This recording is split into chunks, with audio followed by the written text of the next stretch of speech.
Welcome to the Always On podcast. I'm your host, Duncan MacPherson, and on this podcast, our objective is to enable our audience, which are very high caliber working fee-for-service professionals, to ensure they are always working on their business and on themselves, personally and professionally. On today's podcast, I had a very solid conversation with the president of Queenston. His name is Martin-Luc Derome, and he specializes in mergers and acquisitions, as well as valuations in the financial services space. Martin-Luc Derome is a remarkable opportunist and a natural leader with exceptional strategic business acumen. With him on board, Queenston will witness the realization of its mission like never before. Whether you are at the beginning or the end of your career journey, we will contribute to your success.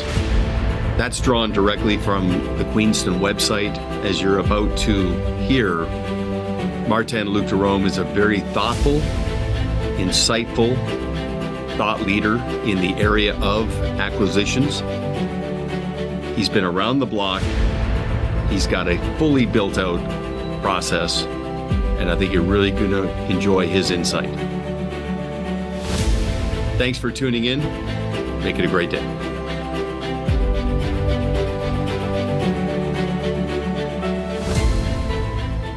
So very excited about this conversation with Martin-Luc Derome, who runs Queenston, a fellow Canadian, although the philosophy and process is almost entirely applied to a Canadian audience. It does transcend borders. Martin lives in Montreal, which is very near and dear to me. I was born in Montreal and grew up right around that area. I love going back. Some of my fondest memories are at Formula One at the Circuit Gilles Villeneuve. Mm-hmm. So, let's catch up on Montreal, Martin, but let's talk a little business.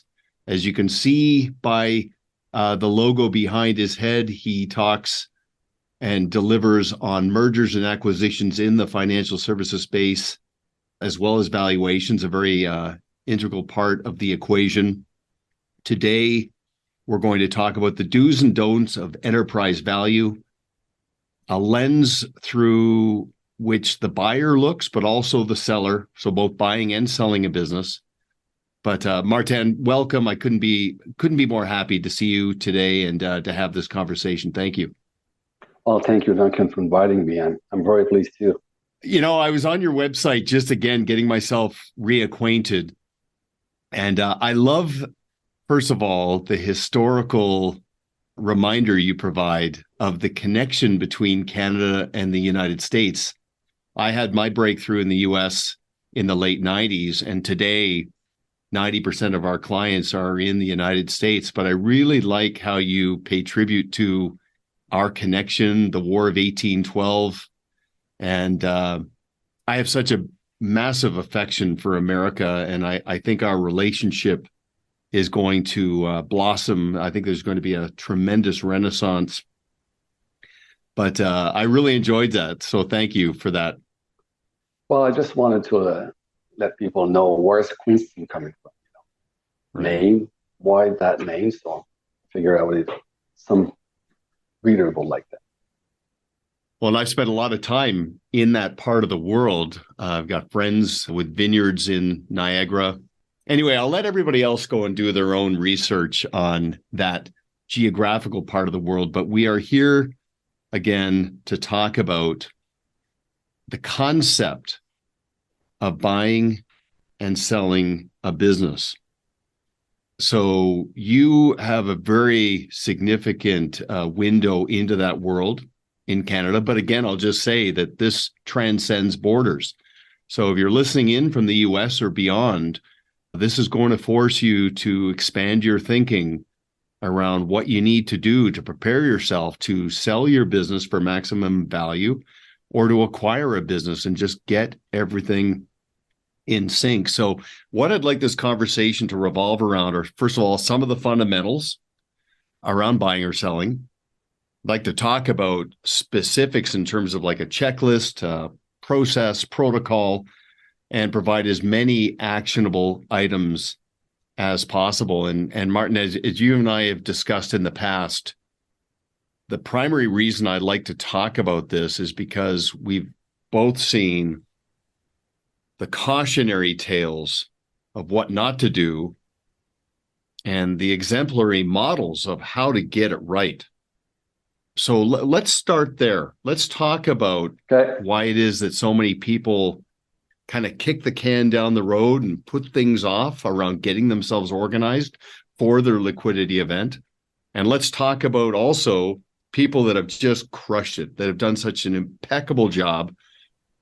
And of course, by following your guidance and your process. So let's ease in with that. Sure. I mean, if you want to sell your practice, first thing is you have to make sure you know your practice. You can't, some advisor, they pretend to know very well their practice, but they don't. First thing is you have to be on top of things. Know your numbers. You know your financials. Improve like there's on the website. There's so many articles that founder Jerry Butler wrote in the past that you could use just to improve and get prepared, such as scan your documents, segmentate your clientele, make sure you have a CRM that is well used, not just to say you have one. So when we ask the question and we do a fact sheet, a snapshot of the business profile, well, the more information we have, the better you can look and shine and expect buyers to really be interested in your practice. And it reflects on the selling price. It does. It's like a direct connection. Okay, so great start. And, I just want to highlight something that really resonates with me. So behind you, you're framed by the letter Q, which I know is tied into the logo of Queenston. On our book, we highlight the Q because we want our community to focus on the quantitative, but also the qualitative, which definitely applies to your world. One of the things I remember you saying to me is, as simple as this sounds, the importance of not negotiating your own contract and trying to DIY this entirely, both in terms of quantitative, not ensuring that things fall through the cracks there, but also the qualitative, the emotional connection. And I'm sure that, to your point about kicking the can down the road, is that there's a certain familiarity where you think you know your business, but you need an outside set of eyes to come in and say, no, let's really get granular here and actually help you detach yourself from the emotional element so you get this right. Totally agree with you. And I always say to sellers, stay away from the buyers until you have finalized everything. Leave the emotion on the side, be rational. Let us do a job. You don't see a Wayne Gretzky or name it who you want, Connor Bedard, negotiate his contract. You're good at what you do. We're good at what we do. And that's why you should focus on your business and let us focus on maximize the value of your business. And we know how to explain it and cover some of the weakness spot. That's our job. That's what we do best. Okay, well, we're both Canadian, and I was just about to use a hockey reference, but you beat me to it. So that's funny.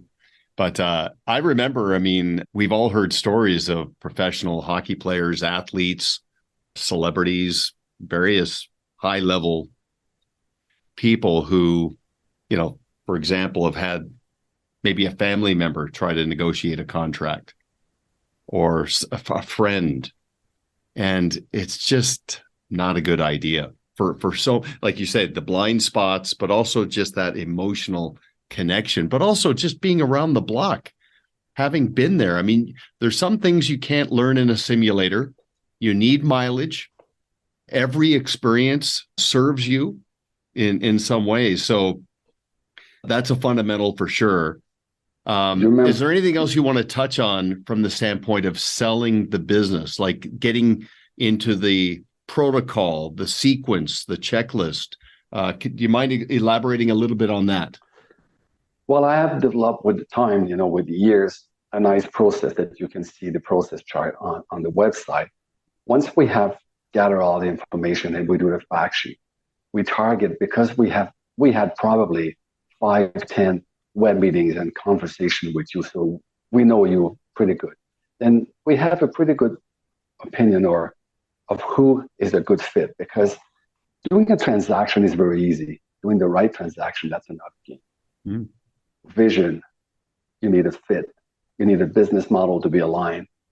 And then you get into all small parameters like the licensing, your IROC, but someone is MFDE. Well, you can't sell to this guy unless he will scale his own license.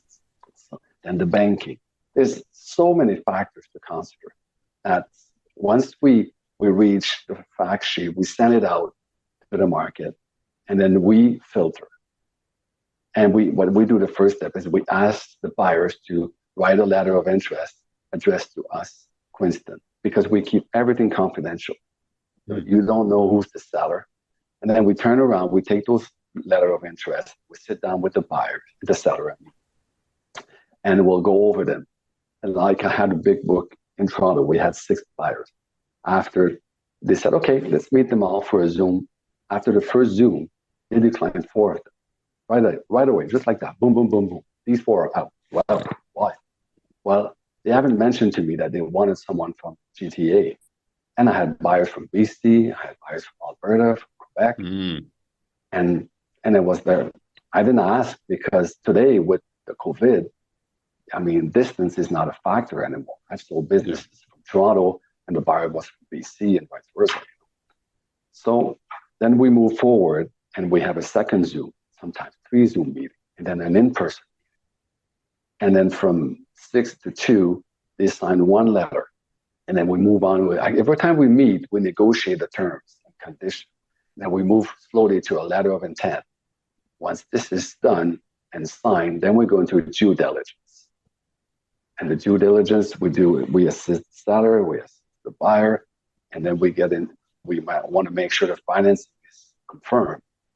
And when we get close to that, then we start doing all the legal documents to hand up to the closing session, where the lawyers will just get the paper signed, register the guarantees, the loan, and then pay the seller, and of course, pay Quinston.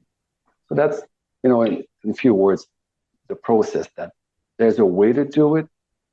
I've done a transaction in March where the seller, after the first in-person meeting, said to the buyer, "Oh, you can have my bank account. Let's transfer that. Let's move forward." I went, whoa. You can't, first of all, you can't go to the bank and transfer a bank account just like that. But the seller was such in a rush to do it that that was a challenge for me to say, cool down, calm down. Step by step, we'll get there. So, as I say, stay away from emotions and let the pros do the job, like you do the job. Well, like you and like probably most people listening, I mean, I've dabbled in real estate transactions over the years, and I remember vividly trying to sell a property myself. It was a disaster. And I compare and contrast that to selling real estate using a broker and just having them bring it to me primed and pre-vetted to the point where it just, my ability to make decisions was so much better. And then, of course, even, renovations. I've had a home renovated by somebody who I really liked, who I had confidence in, but I realized that they were kind of winging it.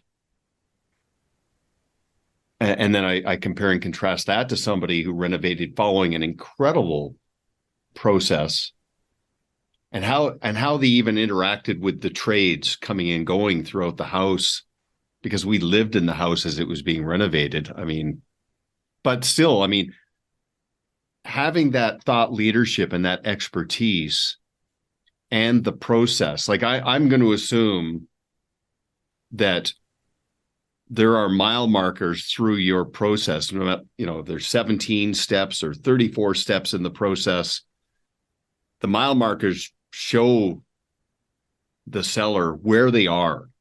So there's no mystery.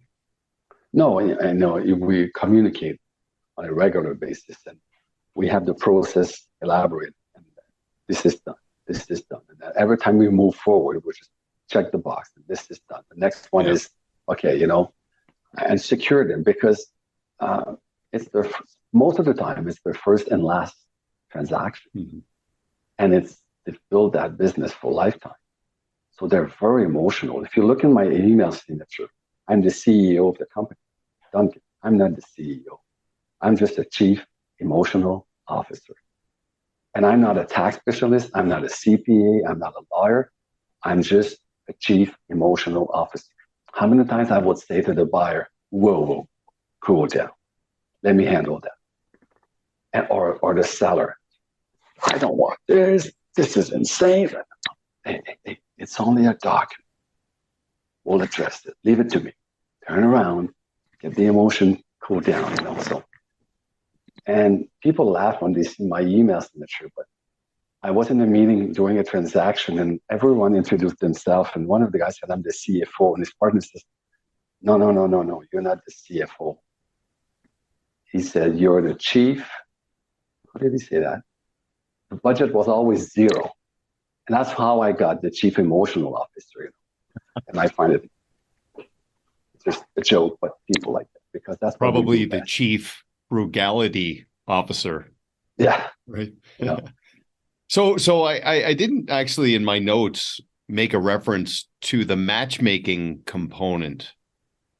So because I just thought about your expertise and the process, but I forgot about the relationship dynamic and your own reputational equity in the industry. So how big a factor does that play in the value you bring to a buyer or seller is the relationships? Well, thanks for bringing that. I mean, this is the most important. This is the Really? most important. Oh, yeah. I mean, doing a transaction to me is three-stage process. The first one is just talking with the seller and the buyer. And then the second one is doing the due diligence, the financing, the legal work.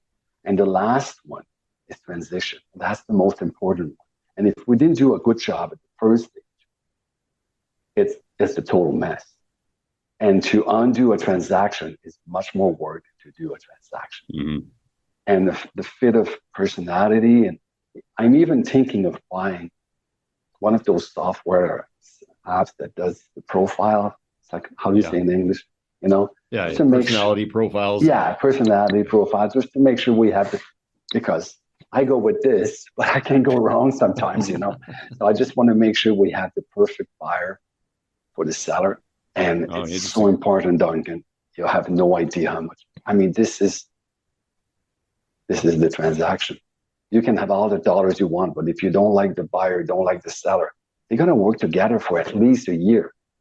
Imagine they're going to, the seller has to sell the buyer. He will be my successor, And if you can't, you don't like it, you don't like that person, how can you sell it? Yeah. Interesting you say that because when we talk about trust, there's so many drivers that go into that. For me, the chemistry and the compatibility is a big part of trust, especially if there is longevity in the relationship as opposed to, just an immediate transaction, a one-off. So just park this. I'll plant a seed with you, but we have one of our coaches is an authority in that space in what is called DISC, the DISC profiling, those 4 quadrants of personality types. Yeah. So, we can talk about that offline, but that just occurred to me. So, okay. So we all know there's caveat emptor, buyer beware. There's caveat venditor, seller beware. Your process takes into consideration both, and beware. It's like not be afraid or be negative, but just be prepared. Like just make sure the due diligence is covered. Let's talk about the buyer for a moment. What are some of the considerations? Some of them are obvious, but maybe the things that perhaps we haven't thought of from a buying perspective that you'd like to highlight in your process. I find that too many buyers want to buy just to see that they have more assets.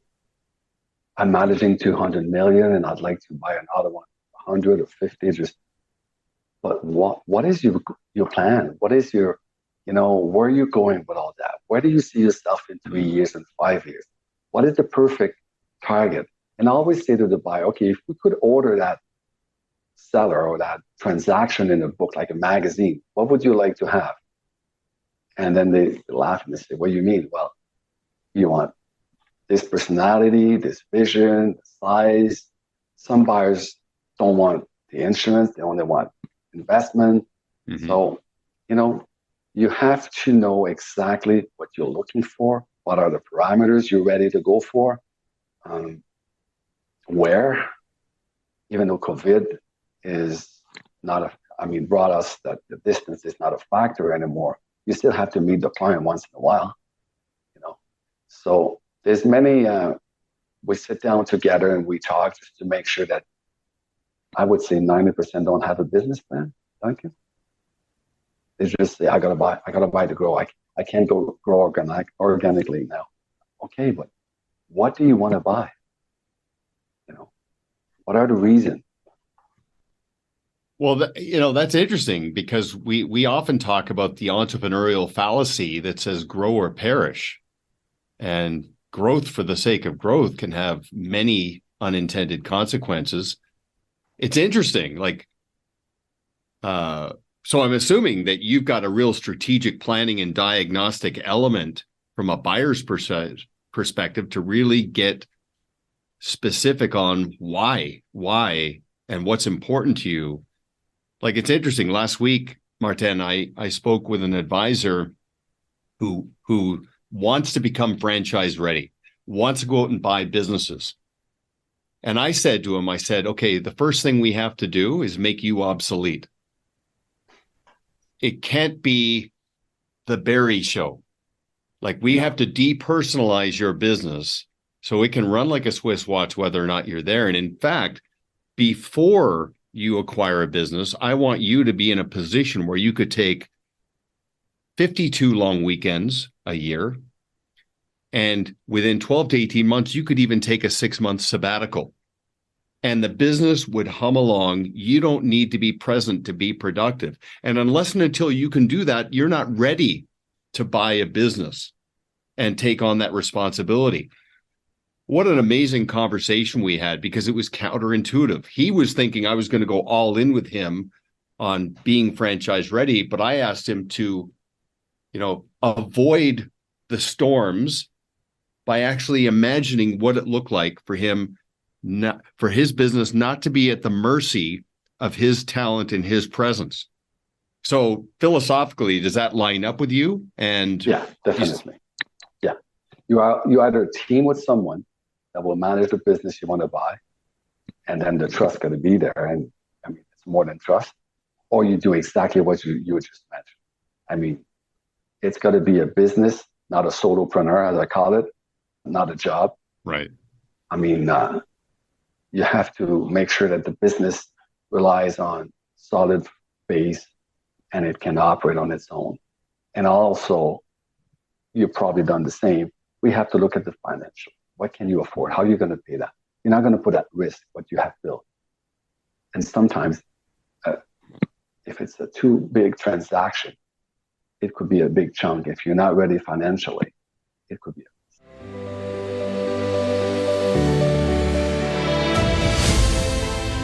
A customized podcast can add credibility and efficiency to your communication efforts, sifting good prospects from the mass of suspects, staying top of mind with strategic partners, and activating more advocacy from existing clients can be achieved with a turnkey approach. Learn more at proudmouth.com.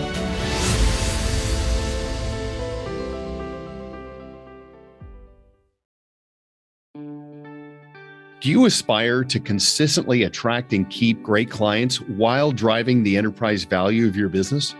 Do you want to achieve professional contrast by supplementing your technical ability with a consistent client experience driven by best practices? The Blue Square Toolkit brings the proven Pareto Systems philosophy and process to life in a way that tethers your team so that you can competitor-proof your clients, gain their full empowerment, and attract quality referrals, all while restoring liberation and order in your life, and all in an intuitive, easy-to-use, turnkey solution. Visit bluesquaretoolkit.com to get your 14-day free trial today.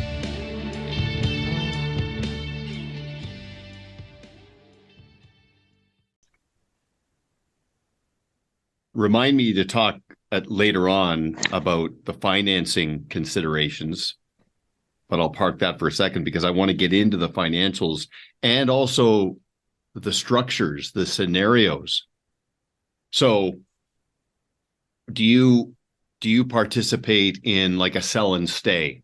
So if an advisor just wants to sort of de-risk and simplify their life to align themselves, but they want to stick around for 3 to 5 years, do you participate in that as part of your approach? Yeah. We sell and stay is the most popular way of doing a transaction. Okay. I have seen one transaction where the buyer said, no. Well, you wanted to buy. I'm buying, you transit all the clients in 6 months, then you're out of the picture. You drop your license. And how long? 6 months? 6 months. And the seller looked at the buyer and said, really? And he turned him down. No, he said, I want to stay for 2 or 3 years. And I do recommend to buyers to keep the seller as long as you can. You minimize the risk. Yeah. You just put it on writing what you expect after transition is done. And that seller will bring in new clients because he's got no more administration, no more compliance, no more technology. All he has to do is have fun, meet people, and bring in new assets, new clients, new interests. Yeah. Okay. And he turns out to be a great ambassador. Sometimes they're a great ambassador for them. Wow. I'll never forget, to your point about minimizing risk and smoothing out the transition, how a seller in the sell and stay dynamic primed his clients and talked about his own continuity and succession plan and his ability to be indispensable to their clients' continuity and succession plan. But he actually said, like, I'm not going anywhere. I love what I do. I just think this is a more efficient, elevated approach for my clients. And then he said to them, I myself am becoming a client of this enterprise. He said it was palpable, either on the phone or in person, the sense of relief and anticipation that created with his clients. Now, I want to ask you this. Do you participate in, so the advisors who want to grow down and go from 250 clients down to 50, do you participate in a remnant, like a portion of a business being acquired? Is that part of your repertoire? Yeah. Okay. We do that too. I would say within a month, we'll have on our website, Queenston's Market, where you could do that. Advisor, they have like, I don't know, 200, 300 clients. They want to segmentate 100 and sell them. So you'll be able to import an Excel spreadsheet on the website and with basic information, nothing confidential, and sell them. Because it could, a junior that comes in, as a junior, it's hard to grow your business. You have the do not call list. You can't do email blast. It's hard to grow business today. So they need those resources that they can count on. Okay, let's get into the weeds a little bit. So we talked about the importance of people, practice, and process. So the team, the best practices, and the proprietary process. We'll elaborate on that in a moment. But let's get granular on some of the essentials, again, around the financials. So the business is not just attractive and valuable based on AUM and EBITDA. What are some of the other considerations that need to be applied in terms of their own financials, like the hair removal, making sure it's immaculate, and other things. You want to run with that? Well, as a buyer, sometimes you're buying not just for the AUM, but for the team, or because you can't find the resources. You've checked their website, they have a fantastic, team in there. So that's a big plus. Another thing is their volume with your volume. You might go up in the grid, and that's where you will, kicks in a little bit of profit. So you merge the volume, either in insurance or in investment, and you go up in the grid, and it's very profitable for the buyer. So that's another. Sometimes the buyer will just buy it for that reason. Other time is for a niche market that you have that I can't penetrate. I can't go in that niche market, and I want to cover that. So they're going to buy that competitor because they know that market is controlled by them. And I have calls that people will call me and say, okay, I want to buy Duncan Financial Service. He won't sell to me, represent me. Can you do that? So we approach this firm and say, we have a serious buyer. Right now I'm doing one, which I call them a merge, someone from Toronto, someone from Quebec. And it ends up in a real merge because they wouldn't approach each other. But when I did it and then control the emotions, they realized that the end result would be amazing. So we're in the process of signing the letter of intent on that. And doing a merge is a lot of work. It's nothing compared to just doing acquisition. I want to come back to the real estate analogy for a second. So I know somebody who recently sold a home, and in a casual conversation, I mentioned to him, I said, you should do the home inspection in advance. Like, you should do it. You should pay for it. Pay the $1,500 or $2,000 because you put so much emphasis on the cosmetic curb appeal. House looks great, beautiful. But what's going on behind the scenes? And, he pushed back and he didn't do it. And the house sold and everything is fine. But I is there merit to getting behind the scenes and just making sure there's no hair and skeletons, like everything is absolutely flawless before you go to market in this context? Yeah, well, the questionnaire we sent to the seller, it's kind of a due diligence. We ask a lot of information, although we don't have time to validate each of them.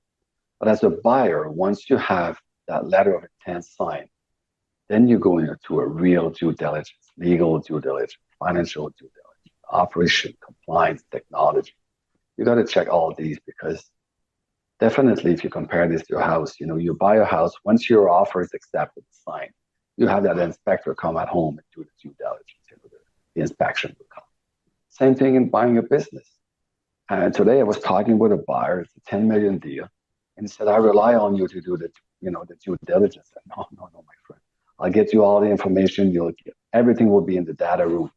Or I expect you or your team to look at the document and say to me that you approve the documentation. You're satisfied with the due diligence. You can't rely on, yeah, but I don't have time. Well, don't buy.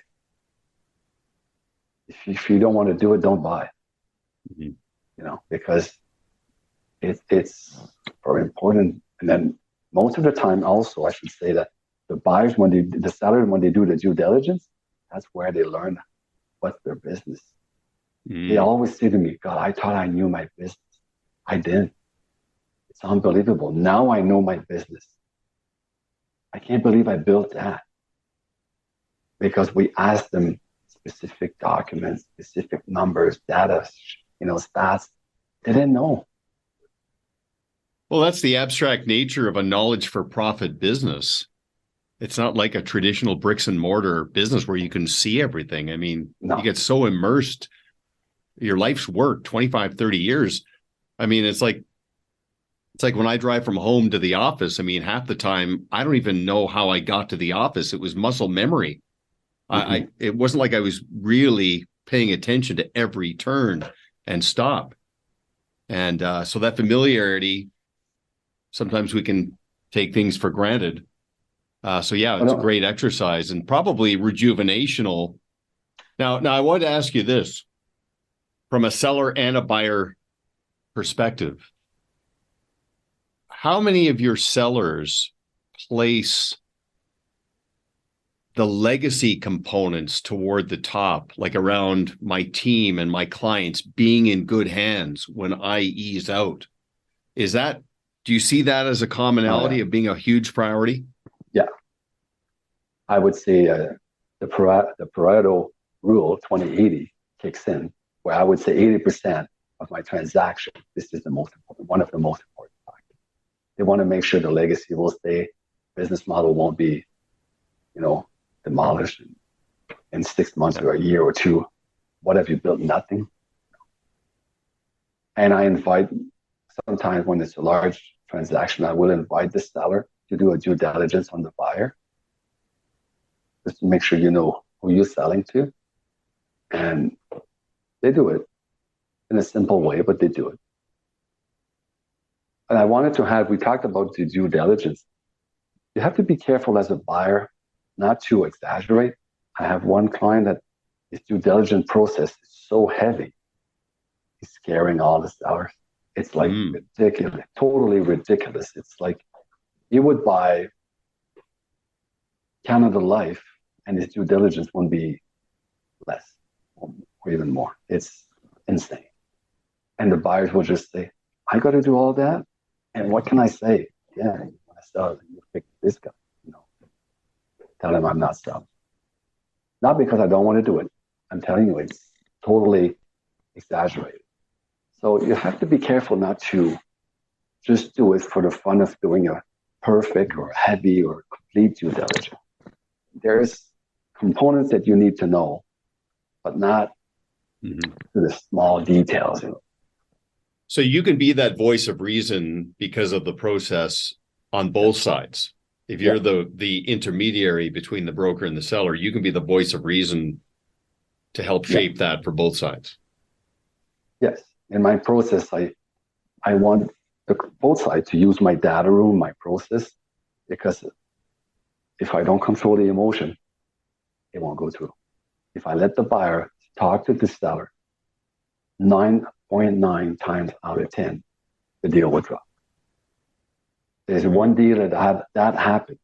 The buyer, they were at about 750 million. They do acquisition all the time. That deal dropped 4 times. Then he called me and says, I get it. Take it from now on. It took me 27 months to close it because they were too close. They were good friends. And then the emotion kicks in. And they were mad at each other. So, no. Stay on your side. Let's do a business transaction rationally.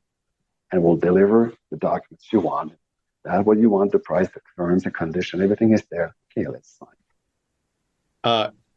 What percentage of your buyers, after the dust settles, come back to you and say, I want to do it again?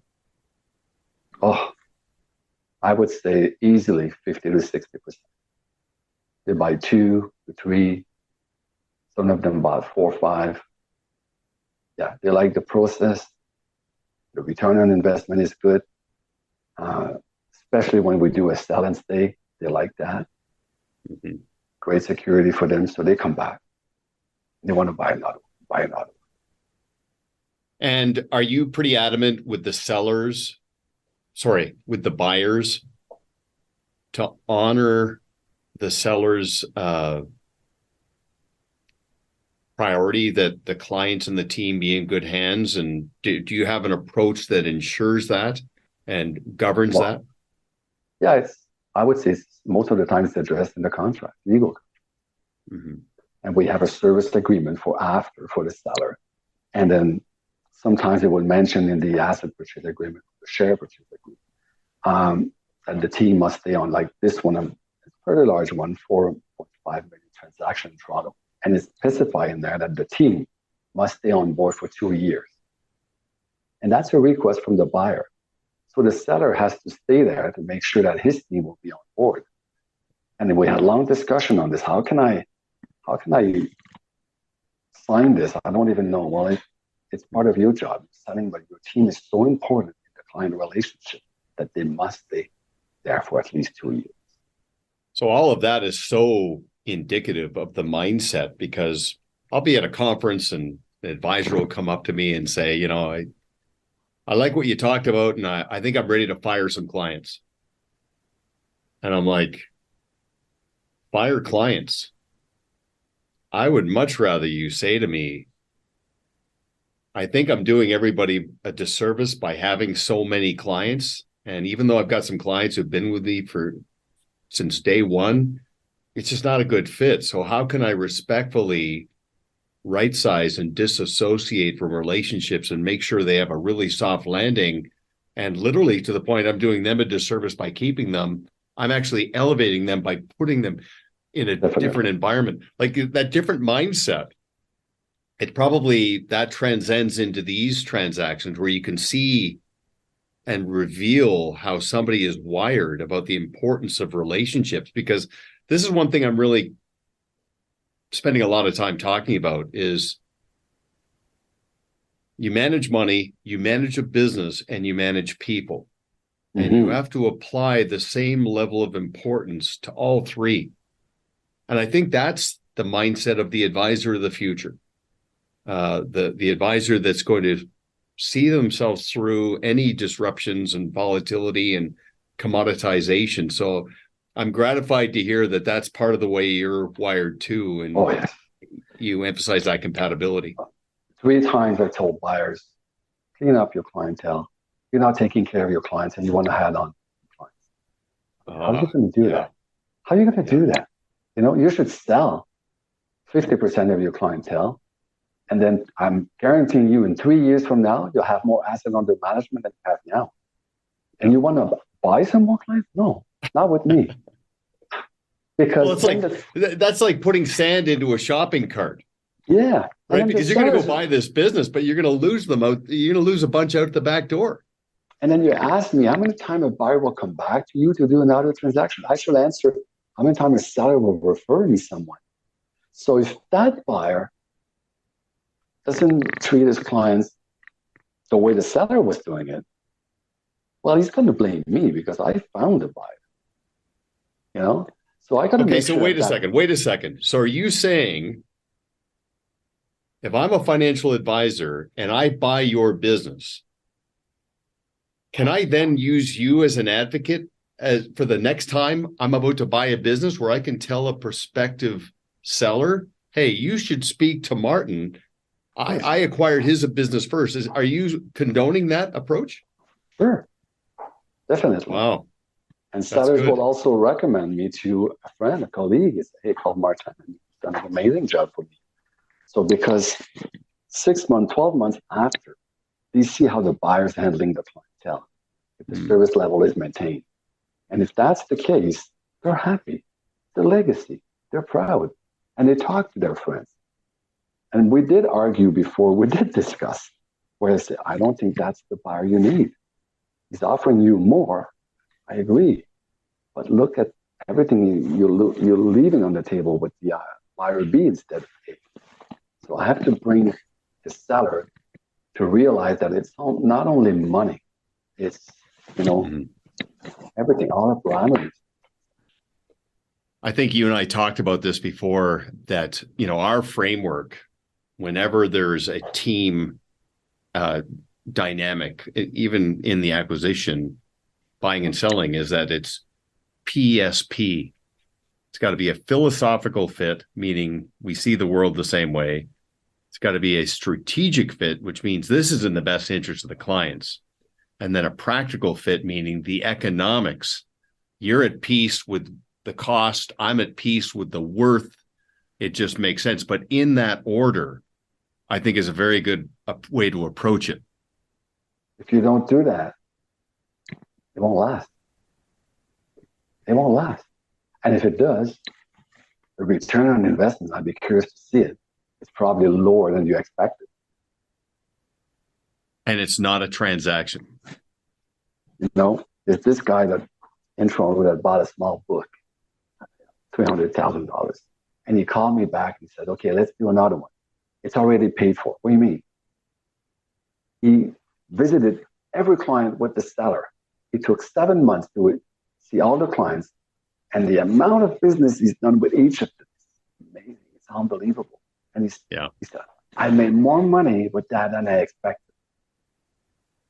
But this guy that's a byproduct of really getting it right, is what they acquire. Let's just say a $3 or $5 million business, and 6 to 12 months later, it's now a $6 or $8 or $10 million business because of all the dormant seeds and veins of gold that existed. So, yeah, that's a neat observation as well. And it comes back to what you said. If you have done your own homework in your own shop, then you can leverage what you have built in the business you're buying, because there's strength on both sides. But if you're not ready, you don't do your homework, and your business is not well managed and properly and ready and all that, buying another one, it's like, if you compare this to building a house, it's like building a 14th floor on a foundation that is only for a house. Same thing. Hey, on that point, how do you feel about doing a webinar where we sort of do a lab or like a mock walkthrough, kind of like, to your point, blueprint, foundation, build, like actually walk through and get into the nuances of the progression? How do you feel about doing that? That would be amazing. That would be interesting. Definitely. I'm in.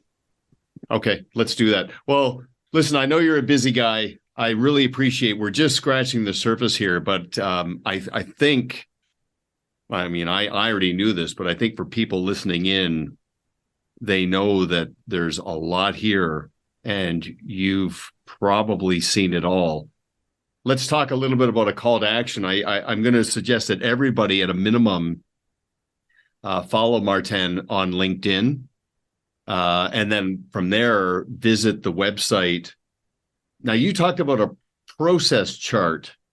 Yeah, on the website. Talk about that for a second on your website.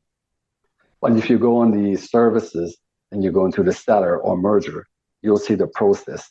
It's all detailed, how I work, how we work at Quinston. Everything is there. You see the detail. And if there is any questions, just call me. I'd be more than happy. So that's like a schematic of how the relationship would progress. Yeah, it's a flow chart. Perfect. Yeah, flow chart. Perfect. And then from there, if somebody reads that or goes over that and says, okay, the next step is what? Have a conversation with you or somebody on your team? Well, if you go on the website and then there's the filters, you can see what's for sale. Like we have over 200 listing. And you can, do the research and say in Ontario, let's say you want IROC business, and anything that's interested of you, you can see a little bit of information. And if we have a serious buyer, then we show on there the fact sheet, snapshot. But some of them, they're not ready for that, or they don't have it. We work with them to assist. That's where we're going. Okay, excellent. So website, Queenston.net. .net. Gotcha. Perfect. All right. Well, listen, I really appreciate your time and your insight. And I do want to follow up on getting that webinar done where we actually just pull back the curtain and walk through the progression. That process chart might be a good template to follow. Yeah. So I'll look forward to that. So we'll connect with you. But I really appreciate your time. Any closing comments? Well, thank you for inviting me. It's a pleasure. And I hope some of what we discussed can help buyers or sellers. I'm sure it will. Excellent. Okay, Martin, you take it easy. Thank you.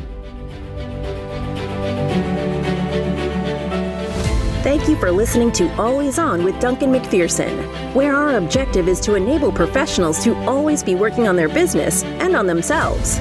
Want to learn more about Duncan and his team? Visit ParetoSystems.com. Don't forget to click the follow button below to be notified when new episodes become available. The information covered and posted represents the views and opinions of the hosts and/or guests and does not necessarily represent the views or opinions of Pareto Systems. The content has been made available for informational and educational purposes only. This podcast is powered by Proudmouth, the Influence Accelerators. If you're like me and want to spend more time educating people and less time selling, Proudmouth helps turn Main Street experts like you into trusted mainstream authorities. They will help amplify your influence over a growing audience of magnetically attracted fans. Visit proudmouth.com to learn more.